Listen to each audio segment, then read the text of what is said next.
it's been a tough 11 to 12 months for him, his friends and family around him, but he's had a strong support that has come through. It's funny how we Yep. don't talk about South Africa in the World Cups, bro. Because they are Yeah. a very strong team, but because they don't win World Cups, we tend not Yeah. to talk about South Africa in the World Cup.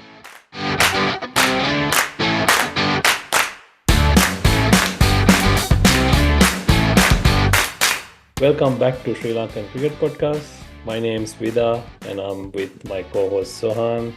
Today we are gonna have a chat about Sri Lanka's World Cup squad. It took a while to announce this squad. They kept everyone waiting to the last minute, and fair to say there are no surprises there, unlike the 2019 World Cup, where you had many surprises in this squad. We'll start there and we'll talk about how this tournament's going to be and talk about who's going to make the top four as well. Bora, it's been more than 3 weeks, I think. Good to have a chat about cricket again. How have you been and what do you think about the Sri Lanka's World Cup squad? Yeah. Good to be back, having a quick chat on Sri Lanka and the World Cup. Things have been pretty quiet apart from that personally, but yeah, diving straight into the topic, there was a lot of the squad was held back before they announced. Prior to the squad being announced, captaincy was a big bit of a topic as well. Captain wanting to step down or the management wanting a change. Um, Rumors. Eventually, the decision came that he would continue with the leadership. So, on the back of it, like you said, there were a couple of positions that I think were discussed. Um, they would have gone with the pros and cons of each player. Dimuth and Angelo Matthews might have been fighting for a spot there in the squad. Um, would have been down to Angelo Matthews, Dimuth, and maybe Dunit Velalage Hmm. fighting for one spot possibly, but they would have gone scenarios and named the squad. We are still going with an injury prone. Few of our best Yeah. players are missing, but small window open for if they regain fitness to be part of a long tournament. Just that means if there's an injury, a player has to go out, and the likes of Wanidu Hasaranga can come in if he's fit. That's, I think, the plan around how they want to do the player swaps. Yeah, that's a fair call. Yeah, there was a big drama about the captaincy because everyone was waiting for the meeting, the selectors meeting, hoping they'll come out with a squad, and they come out with an announcement saying that Tasun Shanaka will be the captain for the World Cup. Took me by surprise, because changing a captain in the last minute never, never the solution when you go to a World Cup, because you tried playing a certain way for 2 years preparing for a World Cup, and when you look at his record is good. It doesn't matter who you play against. You're playing international cricket, and he got us through a bad period, and changing the captaincy now would have been the silliest thing from what they would have done. But he's, as he did in the past, he stuck to his guns, and I think he made the right call in the end. Looking at this Kodbora Dimuth, this is his third World Cup. And when you look at his playing style, what do you say? Unlikeliest player to play in a one day international World Cup. But he's there again, like he was there in the 2015 World Cup, coming from a really good performance in New Zealand, and the World Cup was in New Zealand and Australia, and he was the backup batsman in the squad. 2019, we had big troubles playing wise as well. Like we only won like 2 games in 20 games or something, and we had few problems in the team as well. So in comes Dimuth as the captain to steady the ship. And 2023, we had to go through a qualifying process, and we had to make sure we don't mess it up. And in comes Dimuth as the steady opener who can bat 50 overs, and he's in the squad. And unfortunately, Angelo Matthews, who would have been his last World Cup, he misses out because of Dimuth, in my opinion. But as you said, it's a long tournament. There is a chance for Vanidu or Angelo to come into the team in the middle of the tournament if we need it. But before before I talk about other things, I just want to point out some similarities between Dimuth, Angelo, and Mavan Athapattu and Sana Jayasuriya. So 2007 World Cup, Mavan Athapattu was the backup batsman in the squad. He didn't play any games. They went with Upul Taranga as the opener. And ironically, Marvin gave a statement saying that Dimuth shouldn't be in the squad. So I was like, huh? Okay. Then again, 2011 World Cup, Sana Jayasuriya was left out, just like Angelo, who was, the Sri Lanka's premier all-rounder. So there are lots of similarities in these two scenarios. But what are our chances of making it to the top four, Bora? We had to qualify to come to the World Cup. Yeah. It's going to be a tough tournament for us. It's going to be an uphill task. If you look back, wind back, clock back, we had to play qualifying to get into this tournament. So if you rewind these couple of World Cups back, it's more like the Minnows getting a gig at the World Cup, playing qualifiers, getting in. We don't start the tournament as favorites, so we're not gonna be pushing the top four teams in terms of, if you ask a lot of experts out there. Yeah, no one's backing us, Bora.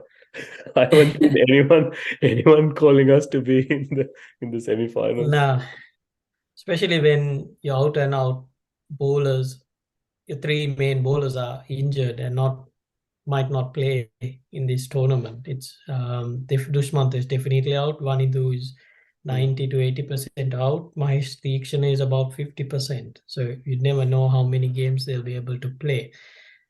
But we had a short burst in the Asia Cup where we pushed through and made it to the finals. So there's still a little bit of hope that we can make a few upsets.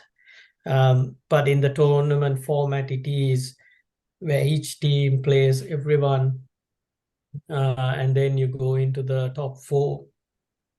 So that means you're going to come across tough teams. So to be realistic, we need to beat one of the top three, that is India, Australia, and Pakistan, or two, I think, to get and win the games against the likes of England, New Zealand, West Indies. West Indies is not part of this. The other teams to break through. So very tough one, and so far, even in the warm-ups and even the lead up of international cricket, one-day cricket especially, it's been high scoring games. We can't be playing to 20 to 50 range and defending it that, or being below par scores.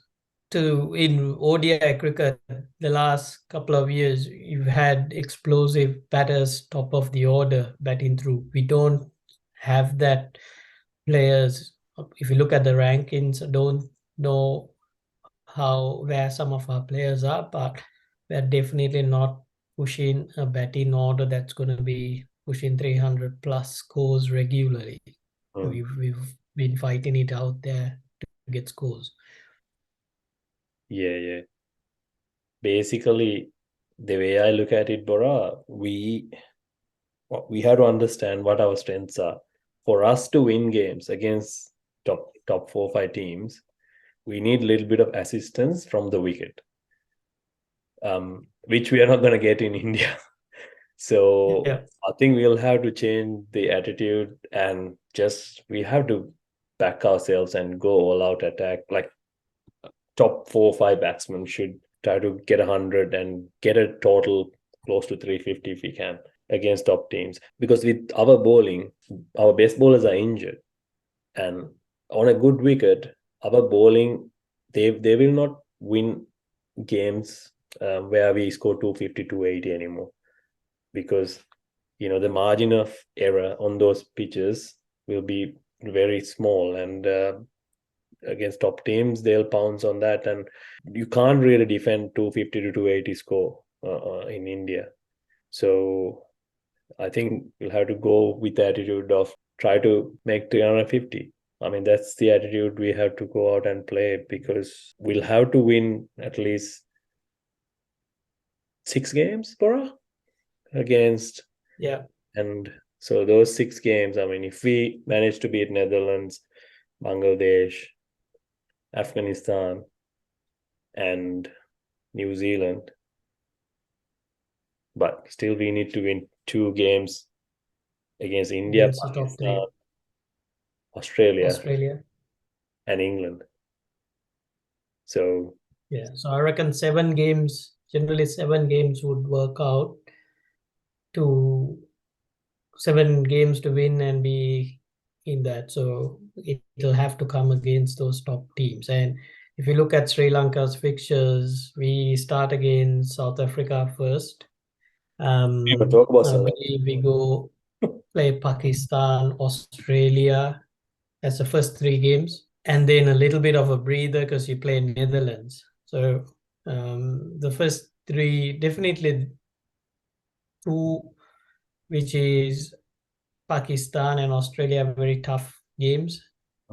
South Africa would be equally tough as well. Just that if you win your It's funny how we don't talk about South Africa in the World Cups, bro. Because they are yeah, a very strong team, but because they don't win World Cups, we tend not yeah, to talk about South Africa in the World Cup. Sorry. correct.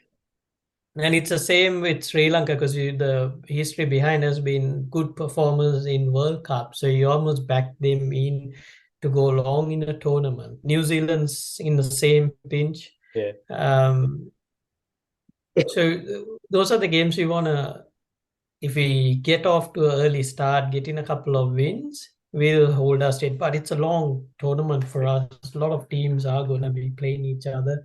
The top teams, like England's not, they're not, they're doing well, but ranking wise, they're not on the top. You've got India, Pakistan, being the top 2 teams and playing in a subcontinent environment. They'll be pushing to be at the back end.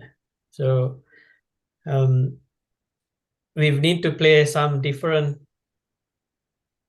methods. So you got to take a lot of risk, I reckon. Like you say, we got to go strong. If we can push the top score, get off to a flyer, we'll probably get there because the bowling's not gonna. Its bowling's not equipped to blow out teams, especially with some of the guys out of the squad.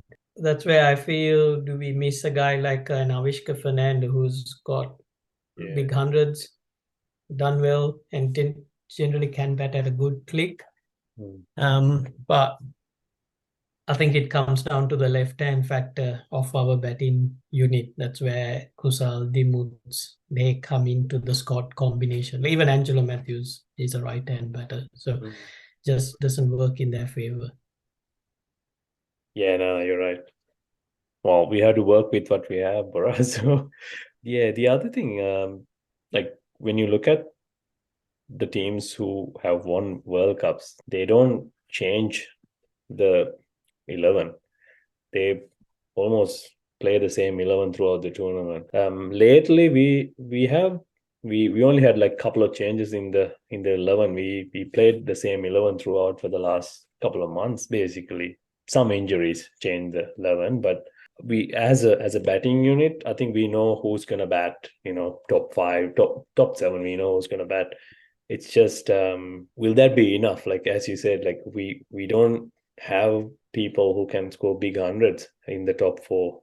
So that's what we lack. That's why I said we'll have to go out and just try and score big, try to take the opposition on. That's which was our success in 96, before 90, 94, 95, 96. That's how we upset those good bowling attacks by playing attacking cricket, and we had the spinners to go through those middle order batsmen. So I think we have that with Velalage and Deekshana and DDS bowls as well. So if we can put runs on the board, we can upset good teams. We have done that in World Cup, so we hope we can do that again and create some upsets. Yeah. Injuries are a bit of a concern. Kusal Janit on the last warm-up game he retired hurt. Sri Lanka didn't go on to win that practice game, but these are practice games. Everyone gets a hit. Wouldn't put much thought into losing that game. It's not a bad thing. Just I think they would have trialed out a few combinations. Even there was a bit of a lot of back and forth. How come Dimuth was sent out to bat at number 8? I mean, at the time Yeah. Dimuth went to bat, there was 15 odd overs remaining. So they would have thought, look, need every batter to have a hit and go from there when Dunit and the rest of the guys followed suit. So um, it's more of exposing these players to get time in the middle because he might come in handy because if Kusal's injured, Dimut might have to play Yeah. because if you're playing an injury card to bring Vanitu Hasaranga into the squad, you don't want to swap Kusal Janit out straight away and Avishka comes in and then we don't have any injury. So they're almost like they're trying to play that card smartly. Um, if you've got a squad and you're waiting on a player to be injured to bring back one of your better players, I think we're already missing a beat there. Yeah. Um, I don't know how that works. But playing in the subcontinent, front runners are India, Pakistan. Imagine in India Pakistan final played out in India. Yep. It's massive. Teams that will be pushing New Zealand's a quiet achiever. Their warm up game they chased down 345 against Pakistan. So and they don't have a lot of highlight, big name players, but they get the job done. England's coming in. They've brought Ben Stokes back into the World Cup setup. They'll try to push in, but they are sitting at number 5 in ODI ranking. So there are a few teams that are pushing it. South Africa, like you say, the history doesn't assist where they are. They peaked too early, bro. Let's put it like that.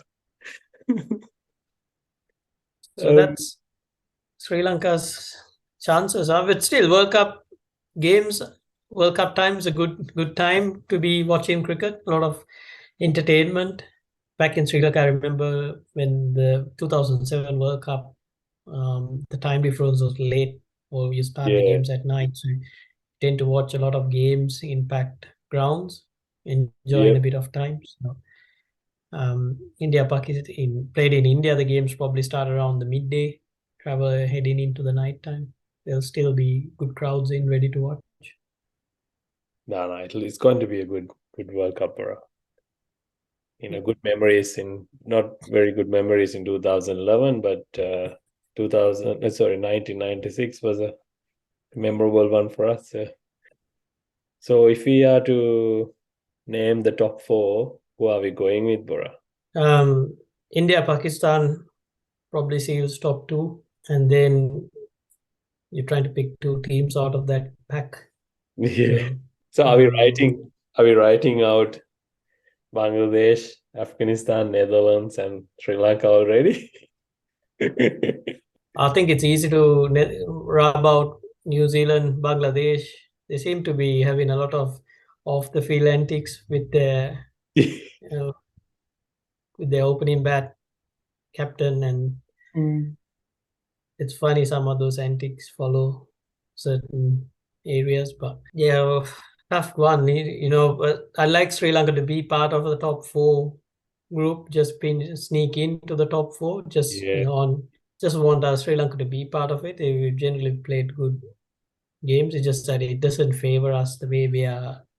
The last 3 months have been a lot of injuries, uncertainty there. So yeah, Australia probably try to push themselves to be part of that. And the fourth team, New Zealand, they've had strong World Cups as well. So they generally go hard. They do well in World Cup, so at least be at the back end. So I reckon that might be the four I'd be going.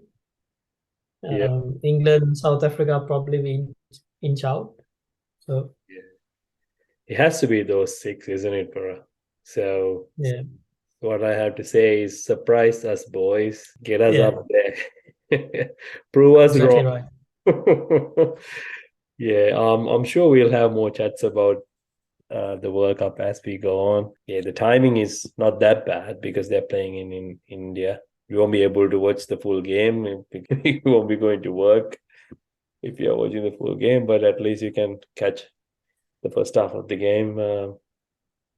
But we'll be having few chats in the future, especially when Sri Lanka plays against other countries. Other than that, anything else? But Danushka Gunatilaka finally he's cleared and he can go home.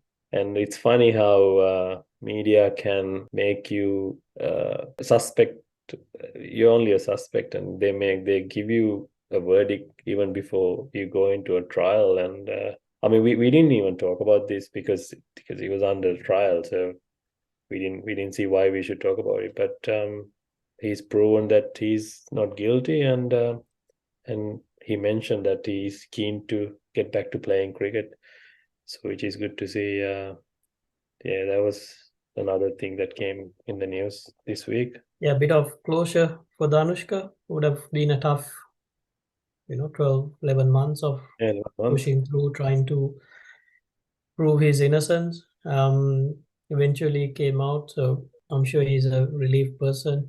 Um, has been unfortunately has been pushing the barrier as well in the lead up to it, but still a lot of it's been a tough 11 to 12 months for him, his friends and family around him, but he's had a strong support that has come through, Yeah, help him through. Now it's what he can do to repay a lot of things is getting his act together. If we're on the field performing well and through performance, um, get back into it. You can't go back in time for the 11 months he's lost, but make up for some of them over the next couple of years of cricket that he'll be playing. So, yeah, but it's some big news coming out yeah. from Sydney. No, no, 100%. I mean, we are a nation. We forgive our sports stars. Australia is the bits. It's a bit same, isn't it? Like there was lots of scandals, Yeah, ball tampering, Shane Warne, Mark Waugh. There were so many incidences, but end of the day, you forgive your heroes. So only thing he can do is make you a bad talk and go and score hundreds and get back in there because you can't take that 11 months back, but you had to look forward and try to make the most of it because I don't think he's finished. He's got a few more years of cricket in him. So I think other than that, there's nothing else, but we should. Thanks for joining and thanks for listening to Sri Lankan Cricket Podcast. We'll try to do an episode every week from now on because there will be so many games and so many things to talk about. Once again, thank you and we'll see you soon. cheers everyone. Thanks for listening in.